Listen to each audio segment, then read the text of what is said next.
tout le monde, j'espère que vous allez bien. Je suis hyper ravie de vous retrouver aujourd'hui dans une nouvelle vidéo. C'est la vidéo numéro 199. Donc si vous me suivez sur les réseaux sociaux, vous devez savoir que la 200e vidéo, celle qui sera en ligne la semaine prochaine, sera vraiment spéciale. J'espère que vous ne la raterez pas.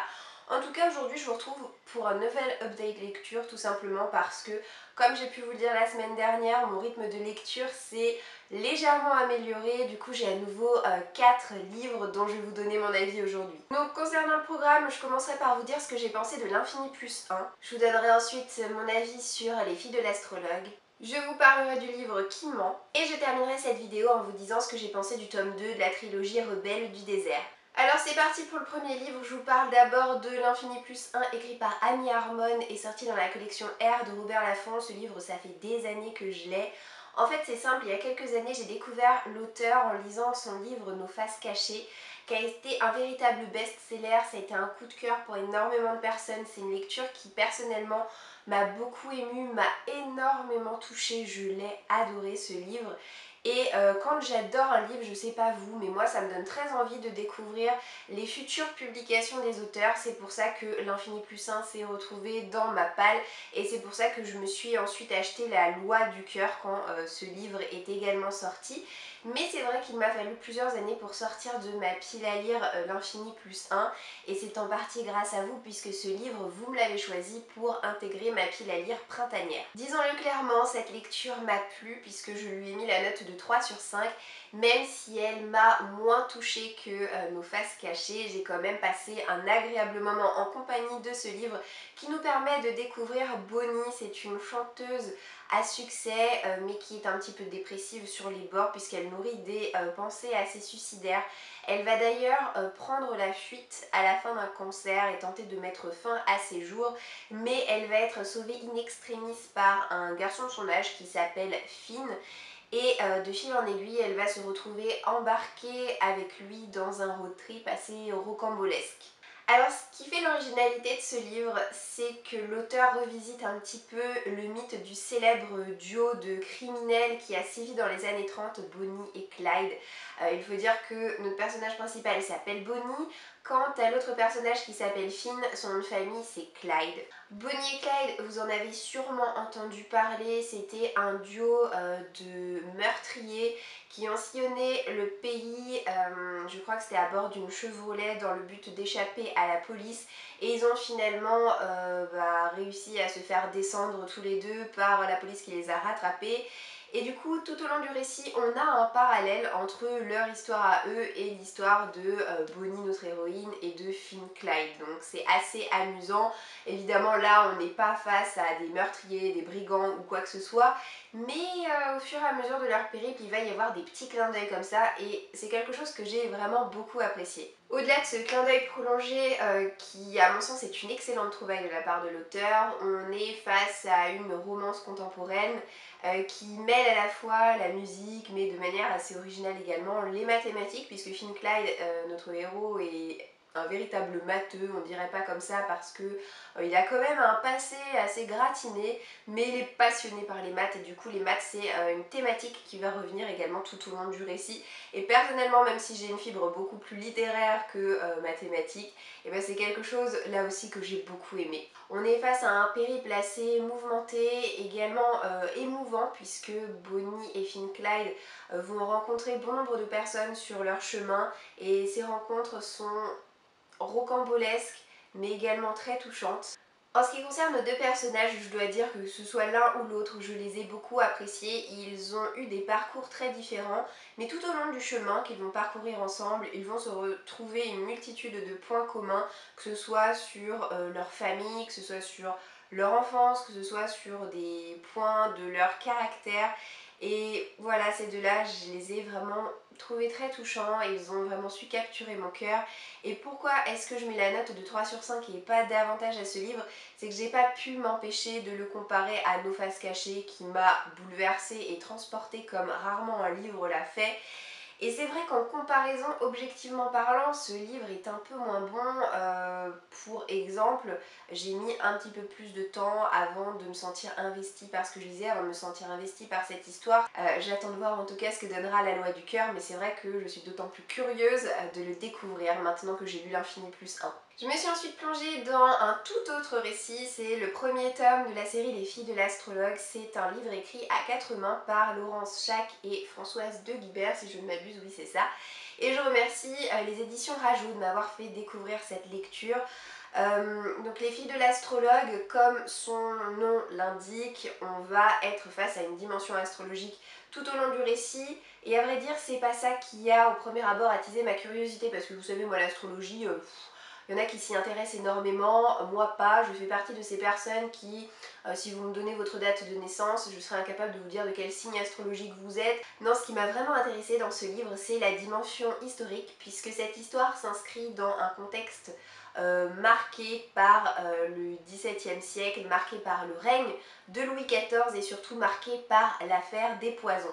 On va découvrir dans cette histoire 4 héroïnes, donc 3 sœurs et leurs cousines qui vivent sous le même toit et dont le père des 3 sœurs a été emprisonné sur ordre de Louis XIV parce qu'il est un savant et un célèbre astrologue, et qu'à cause de l'affaire des poisons, Louis XIV a revu un petit peu ses positions et fait emprisonner tous les astrologues du royaume. Évidemment, craignant pour sa survie, les 3 jeunes sœurs et leurs cousines vont remuer ciel et terre pour le sortir de prison et lui venir en aide. Alors dans ce livre, on va suivre de manière alternée le point de vue des 3 sœurs et de la cousine. C'est un livre, comme je vous l'ai dit, où l'astrologie est présente, mais pas de manière exacerbée non plus. On va dire que les personnages de cette histoire savent effectivement décoder un petit peu le ciel, décoder certaines choses pour en définir et en extraire des petites prédictions, mais ça s'arrête là, donc j'ai pas trouvé ça trop redondant ou quoi que ce soit. J'ai trouvé que c'était bien dosé, et chaque petit début de chapitre nous permet de découvrir une petite prédiction qui va tout simplement nous donner l'ambiance générale du chapitre à venir. Ça, c'est quelque chose que j'ai trouvé fortement appréciable aussi. En fait, ce livre, c'est plus un récit d'aventure qu'autre chose. Et en tant que récit d'aventure, je l'ai énormément apprécié parce qu'il se passe beaucoup de choses. On ne s'ennuie pas, on saute d'une action à une autre. C'est une lecture que j'ai trouvée vraiment intéressante et dynamique. Donc en ce qui concerne les personnages, elles vont être amenées à se séparer et à vivre des aventures chacune de leur côté. Donc ça nous permet de vivre nous aussi par procuration 4 petites aventures différentes. Donc on a d'un côté Thérèse qui est l'aînée, qui est la plus réfléchie, on va dire, qui est également la plus prudente. C'est peut-être celle que j'ai trouvée la moins fun des 4. Ensuite on a des jumelles, donc elles sont un petit peu plus jeunes, c'est Ariane et Philomène. Là aussi elles ont beau être jumelles, elles ont des caractères très différents l'une de l'autre. Et pour terminer sur les personnages, leur cousine s'appelle Soledad, elle vit chez les 3 sœurs depuis le décès de ses parents. Et Soledad, elle est assez exubérante, assez maniérée. Je pense que c'est le genre de personnage qui ne plaira pas à tout le monde, mais pour ma part, je l'ai trouvé vraiment essentiel à ce récit. Donc voilà, en résumé, c'est un 4 sur 5 pour moi. C'est un récit qui m'a énormément plu. Les personnages sont très touchants dans leur détresse, et personnellement j'en redemande. Je sais pas combien de tomes comptera cette série, peut-être est-ce une trilogie, peut-être pas, je ne peux pas vous dire. Mais quoi qu'il en soit, j'ai déjà hâte de découvrir la suite de leurs aventures qui est prévue, si je ne m'abuse, pour cet été. Après avoir lu Les Filles de l'astrologue, j'avais bien envie de me pencher sur un contemporain pour changer un petit peu. Et j'ai jeté mon dévolu sur Kimon, écrit par Karen McManus et qui m'a été envoyé il y a déjà un petit bout de temps par les éditions Nathan, donc il était temps que je sorte enfin ce livre de ma pile à lire. C'est fait, et je peux vous dire que j'ai adoré ce livre, je lui ai mis la note de 4 sur 5. Les personnages de cette histoire, donc on a de mémoire Bronwyn, Cooper, Nate, Addie et Simon se côtoient très peu, mais ils vont se retrouver collés à la même heure, et au bout d'un moment il y a leur prof qui est chargé de les surveiller qui va s'absenter. Et pendant son absence, Simon va faire un malaise et il va décéder devant ses camarades de classe. Donc en fait, ce qui va passer au début pour un malencontreux accident va finalement se révéler être un homicide, et évidemment la police va suspecter les élèves qui étaient collés en même temps que Simon. mais chacun d'entre eux va clamer son innocence et pourtant il y a bel et bien un coupable, donc qui ment. Alors c'est juste incroyable à quel point je me suis retrouvée prise au jeu par cette histoire. Je vais être honnête avec vous, je pensais l'apprécier mais je pensais pas l'apprécier autant et pourtant je l'ai trouvée hyper addictive et j'ai eu bien du mal à lâcher mon livre pour me mettre à faire autre chose tellement voilà, j'étais prise au jeu parce que je lisais. En ce qui concerne les personnages, je vous avoue que c'était pas gagné au début parce que j'ai été hyper déçue lorsque je les ai découverts pendant les premières pages. Je me suis dit oh non c'est pas vrai, c'est quand même pas ce type d'histoire là avec ce genre de personnage parce que bonjour les personnages clichés au possible, c'est-à-dire qu'on a l'intello de service, on a le délinquant juvénile, on a le sportif un peu neuneux et la bimbo tout aussi neuneux.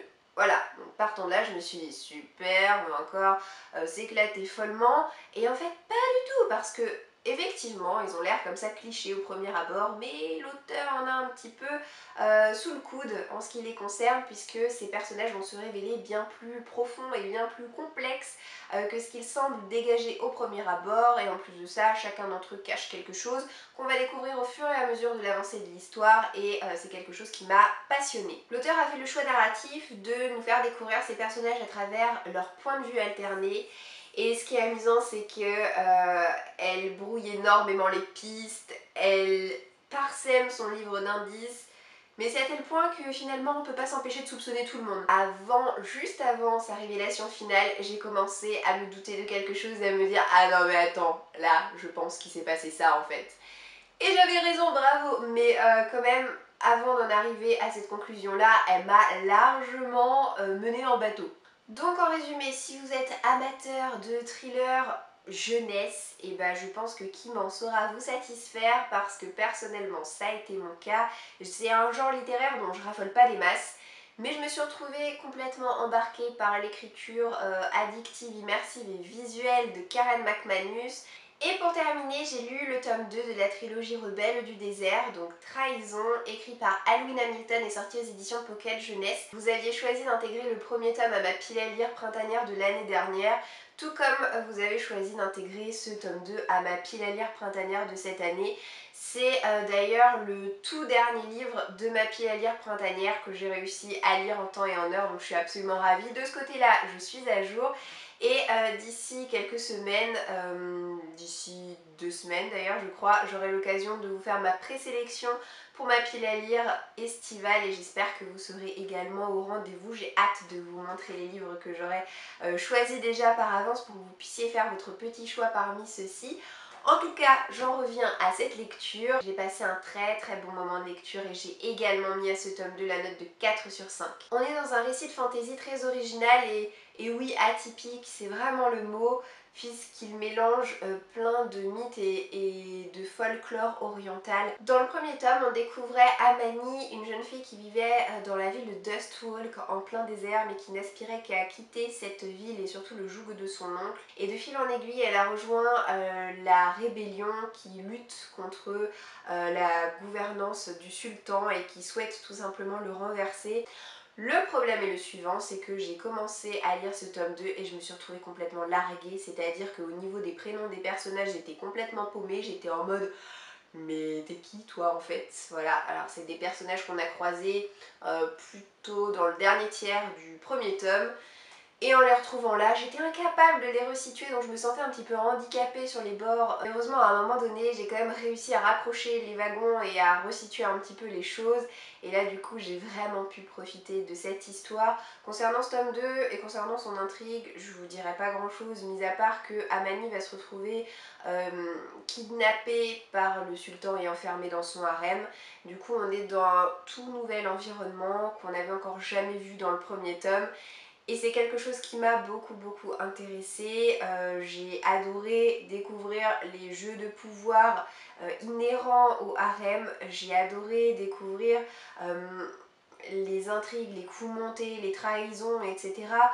Autant il y a plein de tomes 2 dans les trilogies qui souffrent de longueur, qui sont là que pour faire un tremplin vers la fin et le troisième tome, et autant j'ai absolument pas ressenti ce sentiment là avec ce tome 2 puisque Alwyn Hamilton en profite vraiment pour peaufiner les détails de son histoire et au-delà de les peaufiner, et bah vraiment la faire avancer par la même occasion. Donc en fait je me suis retrouvée tout aussi passionnée que je l'avais été en lisant le tome 1. Les personnages ne m'ont absolument pas déçue, bien au contraire, j'ai vraiment adoré les retrouver, du moins quand je me les suis bien tous remis en tête. Ils sont tous plus dangereux les uns que les autres dans ce tome 2 et le sultan par exemple, c'est qui était un personnage qu'on ne voyait pas dans le premier tome, m'a beaucoup fascinée. C'est un gros manipulateur à tel point qu'il a failli me faire adhérer à sa vision des choses à plusieurs reprises, donc c'est vous dire à quel point il sait retourner le cerveau des gens. Voilà, de manière générale, ça a été un excellent tome 2, c'est une trilogie que je ne peux que vous recommander si vous êtes amateur de fantasy et que vous avez envie de lire de la fantasy qui change de l'ordinaire, vraiment foncez. Pour ma part, je me languis d'ores et déjà d'avoir le tome 3 entre les mains. Je pense que je ne suis pas au bout de mes peines ni au bout de mes émotions avec cette histoire. Et voilà, c'est avec ce livre que je termine cette update lecture. J'espère que cette nouvelle vidéo vous aura plu. N'hésitez pas à me dire si vous avez déjà lu certains des livres dont je viens de vous parler ou si j'ai réussi à vous donner envie d'en découvrir quelques-uns. Je vous souhaite en tout cas de passer une très bonne journée et je vous dis à bientôt dans une prochaine vidéo, dans la 200e vidéo d'ailleurs. Ciao ciao!